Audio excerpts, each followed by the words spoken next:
Hello, everyone, and welcome back to the Off-Farm Income Podcast. Welcome to our YouTube channel and to episode number 771. Well, today we are going way down close to the Mexican border in Arizona. We're going to be speaking with John Hubbell about hydrology and scarce water resources in the desert Southwest, as well as the other supervised agricultural experiences he's been doing working on his father's ranch with cattle and with leased out ground, or for raising, I should say pasturing, bucking horses for a stock contractor, as well as working on a neighboring ranch. And just a very, very interesting story of life in this arid region and what it takes to get water, and his decision to major in hydrology. Let's get that started for you right now. Joining me now is John Hubbell, and he is coming to us from the University of Arizona, down south in Arizona, in Tucson, right, John? Yep, that's right. All right. And John is a former chapter vice president at Patagonia High School there in Patagonia, Arizona, as well as a state proficiency winner in ag services. John, welcome to the show. Thanks so much for coming on. Yeah, thank you for having me. You bet. Well, I should have known that. I've been through Tucson just one time, but I found it to be a very beautiful area, very beautiful part of the country, and so much different than what I'm used to. But you're born and raised in Arizona, is that right? I was born in New Mexico and then moved to Arizona when I was pretty little. Oh, okay. So. All right. But always the desert Southwest, it sounds like. Yep, yeah, where it's nice and warm. Definitely warm. Yeah, that's different than where I'm at. I'm in Idaho. We get warm a little bit later than you, and we don't get as warm as you. I don't think so. Yeah, a little bit colder. All right. Well, let's do this. I'd love to just ask you just a few questions about you, John, just so our audience can get to know who they're listening to. And then after we do that, we'll jump into talking about your supervised agricultural experience. Would that be okay? Yeah, sounds good. All right. Well, how old are you now? I'm 19 years old. Okay. Now, is this your first or your second year at University of Arizona? My first year. First year. Okay. And what are you studying there? I'm studying hydrology. Interesting. Okay. We're going to come back to that in a little while. I want to know more about that. Now, when you're not at school, when you're at home, do you live on a farm? Do you live in a town, or something kind of in between those two? I live on like a small ranch. Okay. And when you say small ranch in Arizona, does that mean like a few animals here or there, or is what are we talking about, I guess? Well, there at the place there, my dad and uncle have about 30 cows. Okay. And then we pasture like 50 head of horses. Oh, okay. Wow. All right. So, I mean, small compared to some ranches in Montana or Texas or something like that, but certainly that's a lot of horses. Yeah, kind of. Yeah. Okay, well, really cool. And do you get to work there? Do you enjoy working with the horses and with the cattle? Yeah, I help around there, and I work for another ranch. Okay. In the area too. Okay, very good. Now, how long have you been part of the FFA? All 4 years of high school. Okay. And why did you join? Why did you want to be part of that? Well, at Patagonia it's a small town. There's about 80 kids in the high school. Okay. And when I was in 8th grade, Patagonia didn't have an FFA program. And the principal, I went to a different middle school, and the principal of Patagonia High School asked what it would take for me and a couple other kids to go to high school there. And I said, well, if you guys got an FFA program, I'd go. And so they did. You are single-handedly responsible for the Patagonia FFA chapter. Yeah, me and a couple friends, kind of, yeah. So the principal, she hired an ag teacher, and my freshman year was the first year in a long, long time that Patagonia had a chapter. Very cool. Now, why was that principal recruiting you, I guess, to go to that particular high school? Well, the area I grew up in, there's kind of two towns, and they're roughly 10 miles apart, and they're both really small. And so Sonoyta doesn't have a high school, but there's a middle school there. Mm-hmm. And a lot of the kids from the middle school there went to high school far away in different towns like Tucson. Okay. Or whatever, which would have been like an hour bus ride, whereas to Patagonia it would have been 10 minutes. Okay. And so they wanted Patagonia High School is real small, and they were trying to recruit more kids to go in the area to go there, and so that was why. Okay. So Patagonia is that? Well, I guess what direction is that from Tucson? So Sonoyta is about an hour south of Tucson, and Patagonia is about 10 minutes west of Sonoyta. Oh, wow. So if you get an hour south of Tucson, you're getting pretty close to the Mexican border, right? Yep. The border, Nogales, which is a port there, is about 18 minutes away from Patagonia. Okay. Interesting. Just a whole different way of life than I'm used to, living up here in Idaho, John. Interesting stuff. Yeah. All right. Well, so they formed the FFA chapter. You went to Patagonia High School. Everything's working. And then you served several years as an officer. So how did you wind up being an officer? Well, the first year there, it wasn't like they had old members there, right. And yeah. So I was a freshman, and usually I know at some chapters, usually freshmen aren't on the officer team, but because we had no existing members, everyone was new. So I got to be an officer my freshman year, and I wasn't an officer my sophomore year, but I was my junior and senior years again. Very good. Well, that's an interesting story, the fact that FFA was kind of the carrot that got you guys to go to that high school. It's interesting, in a lot of cases it could be sports, it could be a particular shop class or something like that, but for you and your friends, it was you wanted to be part of the FFA. Yeah, pretty much. So had the principal not been able to pull that off, then what were your options for being in the FFA? What would you have done? Well, I could have gone to, my older brothers went to a high school in Vail, which is right next to Tucson, and it had an FFA program. Okay. Or I could have gone to Benson High School, and it had FFA too. Gotcha. Okay. So you had some options, but this one, once they put the chapter in, it was a lot easier on you just to go 10 minutes down the road. Yeah, instead of an hour. Yeah, exactly. All right. Well, let us know, who have your FFA advisors been across those 4 years? So starting out my freshman year, we had Mr. Moore, or Joshua Moore. And he stayed for 1 year, and he was a really good advisor and got the chapter going, kind of. And after 1 year, he ended up moving and got a different job in a kind of a different area or whatever. And so after him, we had Miss Frazier as an FFA advisor for a year and a half. And then, like halfway through my junior year, Amanda Zamudio came in, and she was there for my senior year too. Okay, very good. Well, thank you very much for acknowledging those folks. I want to take a second, John, just to acknowledge a couple of our sponsors and everybody. I want to start off talking about lacrossefootwear.com. Of course, you all know that we wear the Alpha Range boots here on our farm in Idaho, and we have been for a long time, actually, way before the sponsorship with Lacrosse. But so happy with those boots. It took me a long time to find the right neoprene-based rubber boot, and we certainly did that with the Alpha Range boots. And I love to talk about Lacrosse when we do our FFA episodes, just because Lacrosse Footwear is proud to support the FFA by annually sponsoring 15 scholarships along with 100 jackets as part of the Give the Gift of Blue program.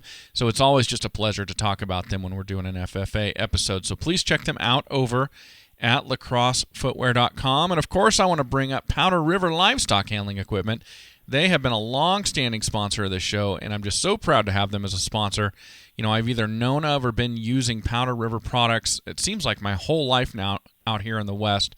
And of course, we've got a Powder River squeeze chute and panels right here on our own farm for our own cattle, and we want you to do the same. Let your local farm and ranch retailer know that you'd like to see that Powder River green in their yard, so you've got the option to buy the finest livestock handling equipment that is available out there. All right. Well, John, we're going to jump back in and talk about your supervised ag experience, but I understand that you've used some Powder River in your day.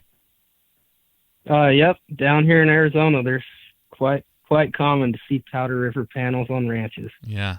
Well, they certainly last, and they certainly hold up and stand up to cattle. And I always talk about that Powder River was developed out here in the West, where we have cattle that come in off the range, and they barely see a human all year, so they do not like to be up and close to people. And I know you've got some range cattle down in Arizona that are probably behaving the same way. Yep. Yeah, and you want a good sturdy panel so they ain't going to break out when you get them in the pens there. Yeah, that is right, because they might eat you, and you don't want that. Yeah, they get crazy. Well, let's talk about your supervised agricultural experience. So what have you been doing, John? I know you've been doing a few. Yeah, so I had kind of three main SAE projects throughout my high school career. One of them was that my dad or whatever pastured like 50 head of bucking horses for a guy there. And I worked for the owner of the horses and helped gather them and feed them and vaccinate and haul them off and do everything associated with them or whatnot. Okay. And another SAE I had was, well, helping with my family's cows, as well as working for the neighbor there, another rancher. And I worked for him quite a bit, doing various tasks on the ranch. Okay. And my last SAE, or my third main one, was working for Ranchers Well Service, where they drill and service water wells. And I worked on both the pump rig and the drill rig. Interesting. So you were out there drilling wells and fixing wells as well, and pumps and things like that? Yep. Interesting. Yeah. Okay. And obviously that's some sort of a conduit to your major in hydrology. At least I'm making that jump. Yeah. Yep. That's kind of the connection there. Okay. Very cool. Well, let's talk about the horses really quick. So your dad's raising or pasturing bucking horses is it for a stock contractor? Yeah, a local stock contractor in the area there. So, the broncs, when they're just out on the pasture and they're not in the rodeo arena and they don't have anything tied around them or anything like that, are they calm or are they still kind of hyped up? Both. Some of them were really gentle. You could drive your pickup out there and they'll swarm you because they think you might throw them some hay. Yeah. But you could get out and pet some of them, and then others not so much. Others were a little more skittish. But for the most part, they're fairly gentle. And so they find themselves in your guys' pasture during the off season then. Yeah, and well, during year round there, and a lot of the ones kind of at our place there were mares that he would breed, and so. Okay. Or older bucking horses, and then whenever he needed them for a rodeo, he'd gather them and haul them off to the rodeo or whatnot. You ever hop on any of these? No, not me. I never got on any of them. You're not a bronc buster yourself? Well, not that I claim to be anyway. Okay, I think I know what you mean. I've been on a couple horses where I felt like a bronc buster, but I never wanted to be one. So, that was not the best day. Well, tell me about working with the cattle, both on your dad's place, but then on the neighboring ranch. What you said you work kind of the day-to-day tasks that need to be done. So, what kind of things get done day-to-day on an Arizona ranch? Well, depending on the time of year, especially in the summer, water is pretty important. Yep. So, you're checking waters and fixing pipe and pumping wells and making sure, everything's watered is a lot of it. And then, in addition to that, like any ranch, you got to gather and doctor and brand and ship and put out mineral and salt and things like that. Sure. Fix fence. There's always some fence that could be fixed. Yep, there always is. Always is on my place too. And my place isn't very big, but there's always fence to be fixed, it seems like. So yeah, where you're at, where Patagonia is there a lot of irrigated pasture and things like that? Like, are most people running livestock on irrigated ground, or is it rangeland where these cattle got to be super hardy and be able to kind of scrub out a living out there on that desert ground? So, well, there's pretty much little to no irrigated land. Okay. And so, mainly the cattle are out there on their own, and where Patagonia is, it's a little different than Tucson. It's not the super low desert. It's a little higher in elevation. So Okay. it's fairly good grassland and whatnot. Gotcha. So they're just kind of running on rangeland out there, and it's not necessarily irrigated. So you've got to really, the rancher yourself, whoever, really has to manage that ground well to make sure they've got enough feed. Yep. Yeah, range management's pretty important. Yeah, interesting. Okay. Well, now we know about 2 of your jobs. What about this third one with Rancher's Pump Service? How did you get started doing that? Well, my dad owns Rancher's Well Service, so it was more of a, not necessarily I got started, but was forced to go out and work. Okay. So yeah, I started when I was pretty young, in middle school or elementary school, helping on the pump rig or whatnot. Okay. And so when it comes to the entire business offerings there of Rancher's Well Service, are you guys drilling like virgin pumps or virgin wells, or is it all servicing existing stuff? Both. So originally starting out, we were just servicing, and then my dad bought a drill rig and started drilling, and then got one turned into 2, and so now we have 2 drill rigs and 2 service rigs. Okay, interesting. Well, you and I have got that in common. When I was a lot younger than you. In the 1970s, I was like 5 or 6 years old, and my dad and one of his buddies started a well drilling company, and they had drilling rigs. They had 1 drilling rig. So I remember that, but I never got to work on it. Oh, yeah. Interesting. Yeah, well, you missed out on a fun time. So, well, you're talking facetiously like it's not that much fun, but here you are, you're majoring in hydrology. So there must be something about it you like. Yeah, it's kind of interesting. I mean, in southern Arizona here, water is a pretty important commodity, and it's not everywhere, you know what I mean? Yeah. And so I always thought, well, for all the wells my dad drills, we usually witch them, with witching rods or whatever. And there's not very much science in the witching rod, but hydrology, is actual science to know where the water's at. Yeah, so that's kind of what interested me or whatnot. Gotcha. So that's interesting, doing the witching. So how accurate is that? Well, I mean, all the wells I've witched, I've hit water, but it doesn't mean it's very accurate, more than I just kind of got lucky maybe. Okay. And how deep is the water where you're at? It varies a lot,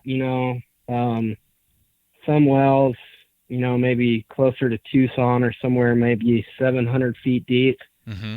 Whereas some, in some places may only be 100 feet deep. It kind of changes a lot. Okay. Interesting. So the water table fluctuates all over the place. Yep. Yeah, it varies greatly. Okay. Well, let's talk about your hydrology study. So what do you want to do with this when you finish up? Well, I kind of am more interested in groundwater hydrology, specifically in the field there. And so a lot of times if someone's having a hard time finding water, maybe has drilled a couple dry holes or even hasn't, and they just want to be more sure that they're probably going to hit water, they'll hire a hydrologist to come out and use like geology and knowledge of water tables and whatnot to pick a spot to drill the well. Okay. So do you see yourself being like a consulting hydrologist or something like that, helping people to figure out where to drill? Yeah, kind of, yeah. Very interesting. Now, have you been able to get into any of those courses yet, or are you still doing kind of your basics since it's your second semester of college? Yeah, so far I'm pretty much just general gen eds or whatnot classes so far. Okay. Well, I got to tell you, anything to do with water, especially in the West, is going to be a lifelong career. There's always going to be something for you to do because there's more and more people coming west, and there's no more water coming to the West. So it's always going to be some sort of a fight, and they're going to need somebody to manage that, John. That's a really smart choice, I think, on your part. Yeah, you got to have water. Can't live without it. Yeah. Yeah, it's interesting to try and figure out what's going to happen going forward in the future. A lot of people moving to the desert Southwest, to the Intermountain West, in areas where there's not a lot of water, but these, everybody consumes a certain amount, and we still want to farm and do all of that. So it's always an interesting thing that goes on when we have a short water year. Well, I want to do this before we wrap it up, John. I want to ask your advice for other students out there. It was obviously very important to you to be part of the FFA in the sense that you were not going to go to a high school that was right down the road if they didn't have an FFA chapter. When it comes to a student out there who might be considering whether or not to go into the FFA, what advice would you have for them on making that decision? Why would you want them to do it? Well, I would tell them that they might as well join, and then if they don't like it, they could always quit, but I'd probably guarantee they're not going to, because for me, I grew up in a small town where there wasn't really a whole lot to do all the time, and so FFA was an opportunity, to take field trips and go places and compete in competitions and meet other kids from across the state, and it was mainly just a lot of fun. Excellent. I don't think you could put it any better, John. Well, thank you so much for coming on today. Thank you for sharing, just a little bit of an image of the desert Southwest, and good luck to you with that hydrology major. Yeah, thank you.